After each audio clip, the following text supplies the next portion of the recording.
ભાવનગરમાં ભારતીય જનતા પાર્ટીને આ વખતે મોટો ફટકો પડ્યો છે। એક તરફ સ્થાનિક સ્વરાજની ચૂંટણીના પરિણામો સામે આવી રહ્યા છે, એવામાં હવે ભાવનગરના કુંભારવાડામાં કોંગ્રેસના ઉમેદવાર કિશન મેરની જીત થઈ છે।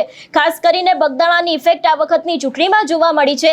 સમગ્ર મામલો શું છે તેની વાત આ વિડીયોમાં। નમસ્કાર, હું હંસિની અને તમે જોઈ રહ્યા છો નિર્ભય ન્યૂઝ। ભાવનગરની અંદર ભારતીય જનતા પાર્ટીના દિગ્ગજ નેતાઓએ ખૂબ જ મહેનત કરી છે। જીતુ વાઘાણીએ પણ ભાવનગરમાં આ વખતે ઘણી બધી જનસભાઓ કરી છે, પણ ક્યાંક હવે આજ ભાવનગરની અંદર ધીરે ધીરે કોંગ્રેસ છે તે વધારે એક્ટિવ થઈ હતી ને આપણે જોયું હતું કે કોંગ્રેસની જ દબદબો છે તે અત્યારે ભાવનગરમાં જોવા મળી રહ્યો છે, કારણ કે કુંભારવાડામાંથી કોંગ્રેસના ઉમેદવાર જે કિશન મેર છે તેમની જીત થઈ છે તેવા સમાચાર સામે આવ્યા છે। ખાસ કરીને વાત કરવામાં આવે બગદાણાના વિવાદની, આપણે જોયું હતું કે બગદાણાનો વિવાદ સામે આવ્યો હતો ને આ જ વિવાદમાં જે મુખ્ય નવનીત બાલદિયા હતા તે કોંગ્રેસ બાજુ ગયા, કોંગ્રેસમાં જોડાયા। એટલા જ માટે થઈને ભાવનગરમાં જે સૌથી વધારે મતો મહત્વના ગણાય છે કોળી સમાજના, એ જ કોળી સમાજના મતોમાં બે ફાંટા પડ્યા હતા।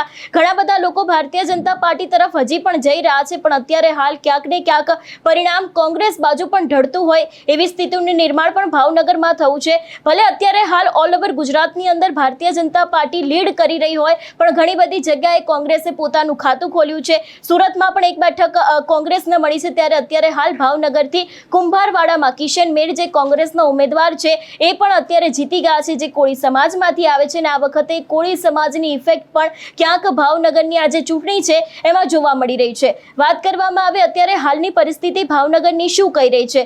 ભાવનગરની અંદર અત્યારે હાલ એક તરફ પરિણામ ભારતીય જનતા પાર્ટી તરફ છે, બીજી બાજુ પરિણામ કોંગ્રેસ તરફ પણ ઢળતું જોવા મળી રહ્યું છે, પણ જે આમ આદમી પાર્ટી દ્વારા કહેવામાં આવતું હતું કે ભાવનગરમાં પણ તેઓ કદાચ સીટો લાવી શકે છે, પણ આ વખતે આમ આદમી પાર્ટી હજી પણ ક્યાંક પરિણામમાં પાછળ ચાલી રહી હોય એવું લાગી રહ્યું છે। આદિવાસી વિસ્તારમાં આમ આદમી પાર્ટીએ સીટો ઘણી બધી જીતી છે, પણ ક્યાંક સૌરાષ્ટ્રમાં આમ આદમી પાર્ટીનું ચિત્ર હજી સુધી ક્લિયર નથી થયું એવા પણ સમાચાર છે। ને અત્યારે હાલ ભાવનગરની અંદર પણ ક્યાંક જે સૌથી મોટી એક અપડેટ કહી શકાય કે કોળી સમાજના મતોનું વિભાજન થતાની સાથે જ મતો તો તૂટ્યા હતા, વોટ તૂટ્યા હતા, પણ એની જ સામે અત્યારે હાલ કોંગ્રેસના કિશન મેર છે એ જીત્યા છે એવા સમાચાર સામે આવી રહ્યા છે, અને ભાવનગર ભાજપને મોટો ફટકો પડી શકે છે એવી શક્યતાઓ છે, કારણ કે ભાજપનું ભારતીય જનતા પાર્ટીનું સંગઠન પણ દિવસે ને દિવસે તૂટી રહ્યું છે, અને એ જ તૂટવાને કારણે પણ ક્યાંક અંદરો અંદરના ડખા વધ્યા છે, અને એનો ફાયદો ક્યાંક કોંગ્રેસને મળ્યો હોય એવા સમાચાર છે। આ સમગ્ર વિષયને લઈને તમારો શું અભિપ્રાય છે અમને કમેન્ટ કરીને ચોક્કસથી જણાવજો।